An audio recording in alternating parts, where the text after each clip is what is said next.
Soyinka, right? He's a Nobel Prize winner for literature.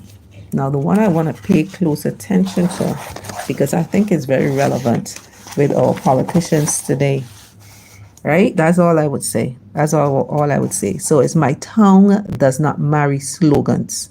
Again, it's my tongue does not marry slogans. All right. So for Odia Ofimum, sooner plead a writer's block, a cramp, a caraba, worked by the envious enchanted, cast by a beloved siren, jealous of that constant rival muse, sooner plead a 7-year dream of leanness, the fat to follow, plead a passing inhibition, overdose of reality that stuns the mind and beggars lyric, blame a doctor's caveat on the brains.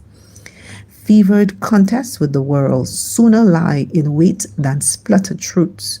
Decreed in a metronomic swings, my tongue does not readily marry slogans, said the poet. I heard it echo in the minds of secretive dialogues with itself. Better await intense silence, glimpsing a promise of the future word. The poem unsung, the verse that needs abandoned clay and brings to pulse the dreamt feast of all humanity. Rats have gnawed the bloody seals of visionary pledges, red-rimmed boast, moving to one fulfillment only tongues question in the fields of gore dare bring. Advocacy slump of blood, yet loftiest even of these envisaged future processes, which means do not demean the end. The rest is keen cant, the shivering child, that will not come in from the cold sleet, except the house be ablaze. For the warmth, I find no poetry in slaughter fields, no lyric grace, no redemptive passion, no.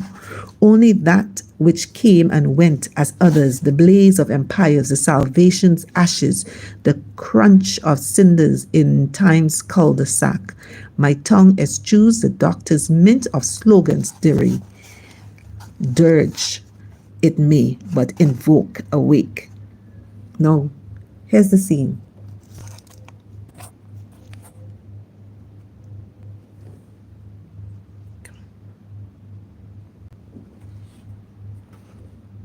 All right.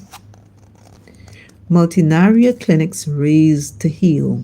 The shells stare empty, surgery pans are rusted. The doctor's reassuring smile replaces drugs. His hands prescribes placebos, crosses off the hopeless case, and saves the last pill for a worthier soul. Connell, the tycoon, professor, minister, all have vanished up in the clouds. The jet will land in Frankfurt, London, USA, where peering chariots waft their bodies to sequestered clinics far from the madding crowd. These scenarios we know.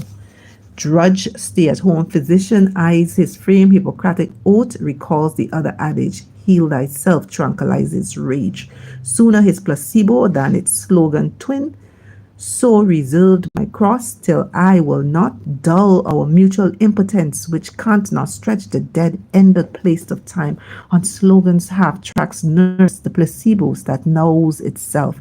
Find a worthy soul for the last bitter pill. Empty vials, balloon to funeral wreath, kawashikor, bellies stretched to rounded, water pots and mimic nourishment. No, there is no poetry yet, but sooner silence than tongue that tickled slogans. The bloated victim of a hit and run, 10-day festering. Got reconnected there. So I'll just do the last scene. Police checkpoint. I could shoot you now. The lawman screams and pulls the trigger.